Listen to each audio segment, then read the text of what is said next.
పేదలందరికీ మే నెల 27వ తేదీ అలసిన వాణిని ఊరడించు మోడల్ చదువుతున్నాను. ఈ దినం పుట్టినరోజు పెళ్లి రోజు జరుపుకుంటున్న బిడ్డలందరినీ దేవాది దేవుడు యేసుప్రభు సమృద్ధిగా దీవించునుగాక.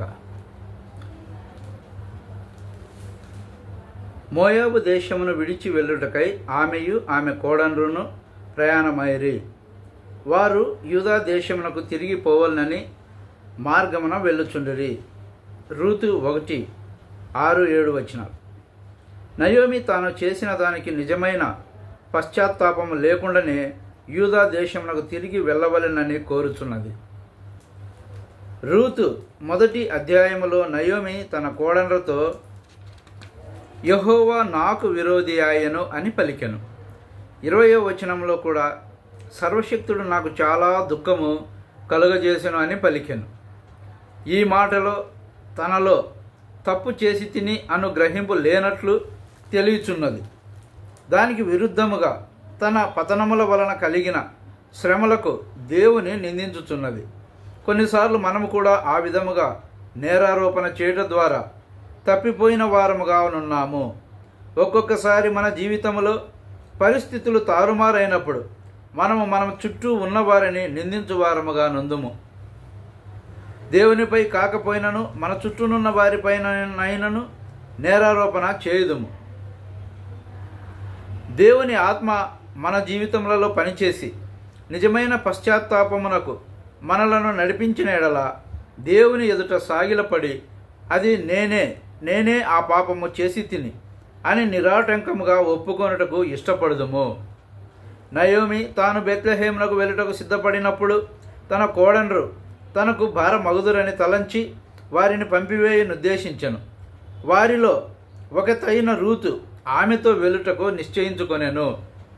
నీవు వెళ్ళుచోటికే నేను వచ్చేదను అని రూతు తీర్మానించుకొనెను. రూతు 1:16. భూ సంబంధమైన లాభము కొరకు ఆమె నయోమిని వెంబడించుట లేదు. ఇశ్రాయేలు దేశంలో ఎవరినైనాను వివాహము చేసుకొందునను ఆశ ఆమెకు లేదు, లేక నయోమి ఆస్తి కొరకైన ఆశ లేదు. నయోమితో వెళ్ళిన ఎడల వృద్ధురాలైన నయోమి కొరకు తన కొరకు కష్టపడి పనిచేయవలసి వచ్చునని ఆమెకు తెలియను. ఆమె ఏ ఉద్దేశంతో వెళ్ళుచున్నదో 16వ వచనంలో మనకు తెలియచున్నది.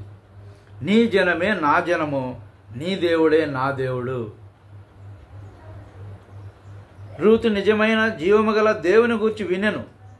ఈ నిజమైన దేవుని గూర్చి అధికముగా తెలుసుకొనవలెననేది కోరిక ఆమెలో కలిగినది. ఈ దేవుని గూర్చి అధికముగా తెలుసుకొనవలెననేది గొప్ప ఆశతో ఆమె నింపబడుటచే ఎంత క్రయమునైనను చెల్లించి ఆయనను గూర్చిన జ్ఞానము సంపాదించుటకు నిశ్చయించుకొనినది. ఆ దేవుని తన దేవునిగా చేసుకొనుటకు ఎంత కష్టమైనను శ్రమ అయినను సహించుటకు సిద్ధపడినది. ఆమెలోని ఆ కోరికను చూచి దేవుడు ఆమెను ఆశీర్వదించెను. వారు బెత్లెహేముకు వచ్చిన తరువాత నయోమి తమకు బోయజు అను ధనికుడైన బంధువు గలడని రూతుకు చెప్పలేదు. ఆమెను బోయజు పొలమునకు కూడా నడిపించలేదు.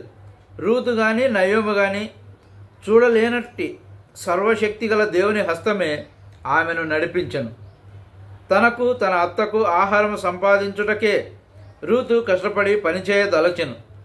అది కోతకాలం. అన్ని చోట్ల జనులు పనిచేయుచుండరి. వారిరువురి ఆహారము కొరకు రూతు దొరికిన పని చేయదలచెను. కానీ దేవుడు ఆమె పక్షమున పని చేయుచుండటచే ఆయన నేర్పరితనం గల హస్తములతో ఆయన